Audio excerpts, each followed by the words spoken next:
गिरावट गिरावट और सिर्फ गिरावट।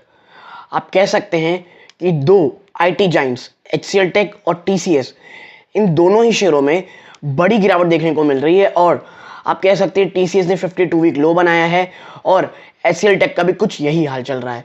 तो अब निवेशक इस बात को लेकर के परेशान है कि भाई अब क्या करें, ये गिरावट कहां तक जारी रहेगी और क्या ये गिरावट होने वाली है, हमने नहीं देखा था। प्रॉब्लम्स क्या दिख रही हैं, Q1 में क्या प्रॉब्लम रही है और Q1 से ज़्यादा आने वाला समय कितना टफ हो सकता है हमारी देश की आईटी कंपनीज के लिए। नमस्कार दोस्तों, मेरा नाम है अमिताभ मिश्रा और आज बात करने वाला हूं इन दो ही स्टॉक्स के ऊपर और थोड़ा सा फोकस करेंगे एक आईटी इन्वायरमेंट के ऊपर। सबसे पहले समझिए कि क्या ये जो रिजल्ट आए हैं, क्या ये जो गिरावट हुई है, हमने इसे देखा नहीं था, बहुत पहले से देखा था दोस्तों। आप अगर मेरे पुरानी वीडियोस उठा के देखेंगे, मैंने दो ही चीज़ हमेशा कही है, मार्जिन, एट्रिशन रेट। और इसके बाद अगर देखेंगे तो वो है कि अब कोविड खुलने के बाद जो ट्रांसपोर्टेशन आप कह सकते हैं, जो लोग अब जा के मीटिंग कर रहे थे, उसके कारण जो ट्रांसपोर्टेशन कॉस्ट है उसमें थोड़ा फर्क पड़ रहा है। और वही सेम चीज़ जो निकल के आ रही है, जो कंसर्न की निकल के आई है Q1 में टीसीएस के लिए, खासकर मार्जिन में लगातार प्रेशर बढ़ता हुआ दिखाई दे रहा है और इस बार भी टीसीएस में मार्जिन एक बड़ा कंसर्न निकल के आया है। Attrition rate, employ benefit expenses stock के लिए बहुत बड़ा आप कह सकते हैं एक सरदर्द बना हुआ है। और क्या ये आगे जारी रहेगा? मैं पर्सनली अपनी बात करूं तो बिल्कुल ही जारी रहेगा ये दोस्तों। Guys, I am telling you कि लोग नहीं मिल रहे हैं, स्किल वर्कर्स। आज के समय में अगर आपके पास थोड़ी स्किल है, आप थोड़े मेहनती हैं, आपको एक बहुत अच्छी जॉब मिल सकती है in IT companies. Of course आप क्वालिफाइड होने चाहिए, जो भी उसकी मिनिमम रिक्वायरमेंट है, लेकिन आज जॉब पाना in IT companies it's really easy. काम होगा, इट्स ऑल राइट। एक्सप्लॉयटेशन होता है, नहीं होता है, दैट्स अनदर कंसर्न।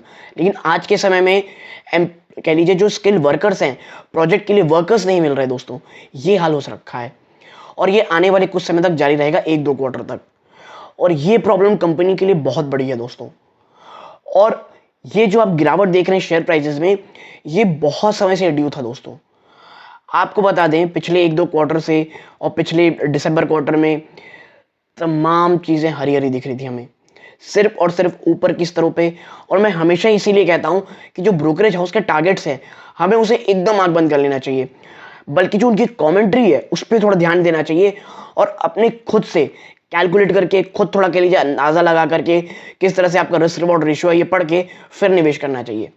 आप देखिए, जैसे ही रिजल्ट आए हैं, तमाम ब्रोकरेज हाउसेस जो एक समय में बुलिश नहीं, सुपर बुलिश थे, 4,500, 4,500 इतने जबरदस्त टारगेट दे रहे थे, अचानक टारगेट स्लैश कर दिए हैं। बल्कि मैं आपको बता दूं, ये बहुत समय से देखने को मिल रहा था। ये कोई अचानक से ओवरनाइट चीज नहीं हो गई है, या आप कह सकते हैं एक क्वार्टर के अंदर नहीं हो गया है कि भाई ये अचानक क्या हो गया। और ये बात बहुत तुरंत पुख्ता हो गई थी जैसे ही रशिया ने यूक्रेन में वॉर किया था। तो समझिए आप इस चीज को कि रशिया यूक्रेन की जब वॉर शुरू हुई तो उसके बाद से यूरोप, मैं बता दूं आपको, बहुत बुरी हाल में है। एनर्जी क्राइसिस लगातार बढ़ रही है, रिसेशन और मंदी का दौर बहुत ही बुरी कदर वहां आने वाला है, इन्फ्लेशन बहुत जबरदस्त है। ऐसे में जो आप कह सकते हैं, एक समय में लोग कह रहे थे बस डिजिटल ट्रांसफॉर्मेशन खत्म, शानदार तरीके से होगा, जो स्पेंडिंग है, डिजिटल स्पेंडिंग, उसमें एक बड़ा डेंट आने वाला है, इसकी बातें चल रही हैं। यूएस में कई लोग बोलते हैं रिसेशन बड़ा आएगा, कई लोग बोलते हैं स्लो डाउन आएगा।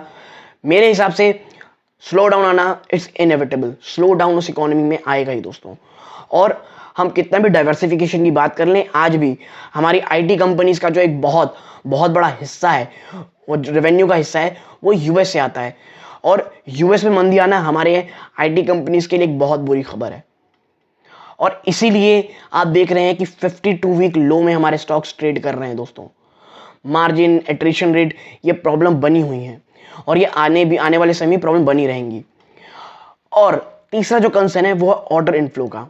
देखिए, कंपनीज अभी ये कह रही है कि ऑर्डर इनफ्लो इट्स गुड, और कोई भी हमें ये नहीं कह रहा कि हम ऑर्डर को पूरा नहीं करने देंगे, ये कोई कंसर्न नहीं है। लेकिन आप समझिए, ये चीज़ें होंगी आने वाले 1-2 क्वार्टर में, आपको देखने मिलेंगी ये चीज़ें, कि जिस तरह से हालात बद से बदतर होते चले जा रहे हैं। और यदि जल्द से जल्द तमाम चीज़ें जो हैं वो ठीक नहीं हुई, इन्फ्लेशन कंट्रोल पे नहीं आया, आप देखेंगे कि जो प्रॉब्लम है ये और सीवियर होती चली जाएगी। और ये चीज़ें होती हैं दोस्तों, ये कोई ऐसा चीज़ नहीं हो रहा कि अचानक से हो जा रहा है। जब आपने इतनी बड़ी लिक्विडिटी बाजार में डाली थी, ये दिन आने ही थे। हाँ, जो लोग एंजॉय किए वहाँ पे इट्स गुड।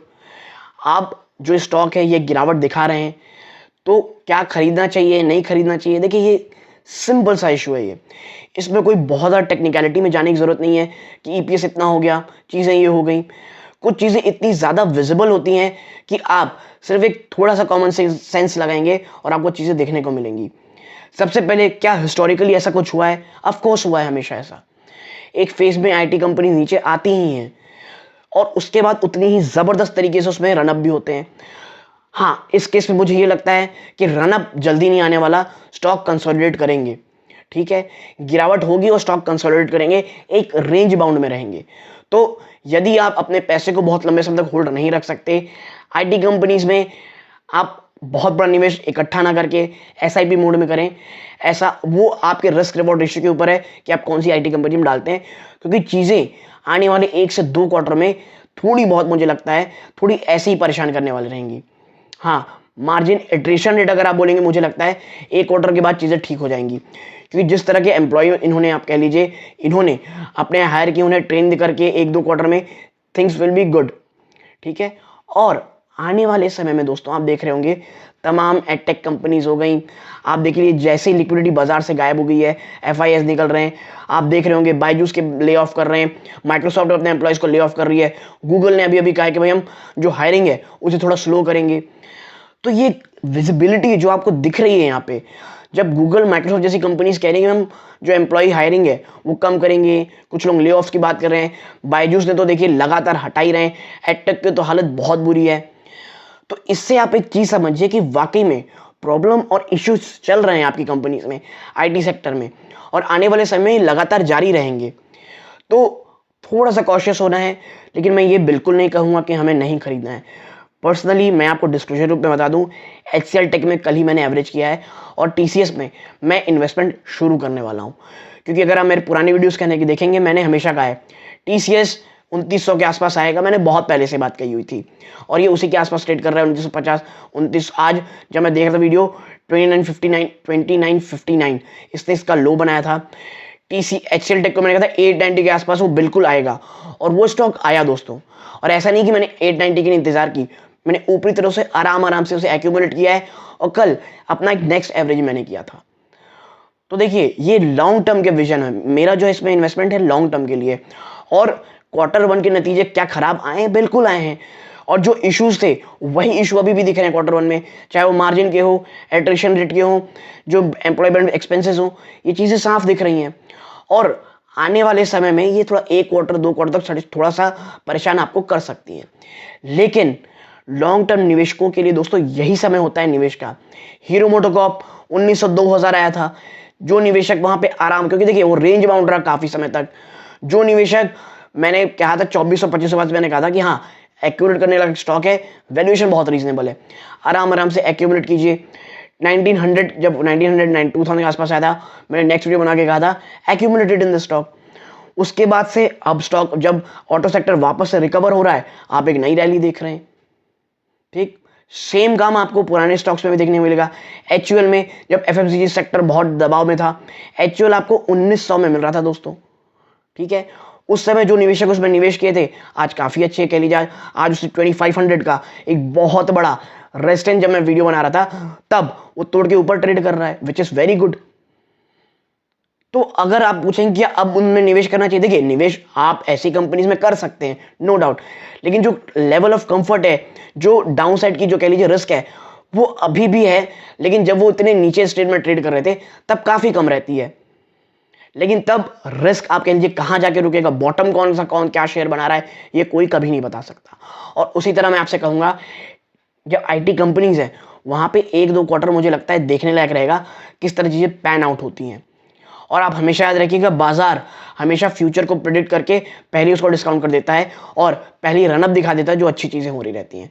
तो यदि आप इंतजार करेंगे कि भाई हाँ जब सब ठीक हो जाएगा तब मैं एंटर करूंगा, तो तब आप उस तरह का रिटर्न नहीं कमा सकते जिस तरह का रिटर्न आप कह लीजिए जब मार्केट में फियर रहता है। और देखिए वॉरेन बफेट जी का जो हमेशा ये कोट मैं कहता हूं कि बी ग्रीडी, ठीक है, आपको हमेशा ग्रीडी रहना है जब सब कोई जो है डर जाए, और आपको तब डरना है जब हर कोई ग्रीडी हो जाए।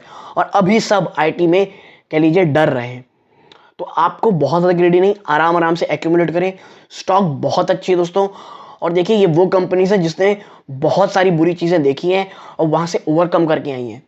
तो इसीलिए इन स्टॉक्स पे आप देखिए जो अगर गिरावट होती है तो मैं बस एक ही चीज़ कहूँगा, पहले जो मैं वीडियो बना रहा हूँ इसको ऐसा आप कहिए रिसर्च की तरह लीजिएगा, लॉन्ग टर्म के लिए सोचिएगा, और कोई भी लमसम बड़ा लमसम इन्वेस्टमेंट करने से प्लीज़ बचिएगा अभी दोस्तों। लेकिन ये कंपनीज वो हैं जो आज थी, जो कल थी, आज हैं और आने वाले समय में भी रहेंगी। They are giants. कभी भी टर्नओवर होता है, अगर आईटी सर्विस आप कह लीजिए आईटी कंपनीज में कुछ चीज़ें ठीक होती हैं तो ये पहली कंपनीज होगी जो बेनिफिट में होंगी। तो इसीलिए आराम आराम से एक्यूमुलेट कीजिए, लॉन्ग टर्म के लिए सोचिए, और इन्वेस्टमेंट खासकर कि लॉन्ग टर्म इन्वेस्टमेंट का यही समय हो जाता है दोस्तों निवेश करने का। और मैं फिर कहूँगा आईटी के जो रिजल्ट्स हैं इसमें कोई बहुत ऐसा कुछ नहीं हो गया है जो हमें पहले से प्रेडिक्ट नहीं था। मैंने पिछली पुरानी वीडियोस में हमेशा ये बात कही है, मार्जिन में साफ साफ प्रेशर देखने मिलेगा, ऑर्डर इनफ्लोज में थोड़ी प्रॉब्लम होगी। आने वाले समय में आप देखेंगे कि ऑर्डर इनफ्लोज अगर मैक्रो इन्वायरमेंट जो है वो इसी तरह रहता है तो आप और थोड़ा सा स्लो डाउन देखेंगे, और इसका रिफ्लेक्शन इस स्टॉक प्राइस में आएगा। लेकिन अगर चीज़ें ठीक होती हैं, जैसे डी मार्ट में आप देख लें, एक क्वार्टर खराब रिजल्ट आए, बहुत पिटा वो स्टॉक, लेकिन जो निवेशकों से धीरे धीरे एक्यूमुलेट किए होंगे, जैसे ही रिजल्ट अच्छा है रॉकेट बन गया शेयर दोस्तों। लगभग 3000 के आसपास से था, मैं 3900 3800 के आसपास तुरंत आ गया था वो। तो अच्छे स्टॉक्स रनअप भी ऐसे दिखाते हैं। और दोस्तों कोई भी स्टॉक अगर प्रीमियम वैल्यूएशंस में रहते हैं और उसमें निगेटिविटी आती है तो स्टॉक ऐसे ही बुरी कदर गिरते हैं दोस्तों। तो ये मेरा जो विषय है वीडियो बनाने का, जो आप कह सकते हैं जो मेन मकसद था वो ये था कि क्वार्टर वन के नतीजे जो आए कोई ऐसा बहुत रियली सरप्राइजिंग नहीं रहे। मार्केट ऑलरेडी इनके शेयर प्राइस में इसीलिए चीज़ें लगातार गिरावट से डिस्काउंट कर रहा था। तो यदि आपको मेरा एक छोटा सा एनालिसिस पसंद आया हो, प्लीज़ वीडियो को लाइक कीजिए, चैनल पहली बार आए हैं सब्सक्राइब जरूर कीजिएगा। यहाँ तक जुड़े रहने के लिए धन्यवाद। ये इस वीडियो का अंत है। जय हिंद दोस्तों।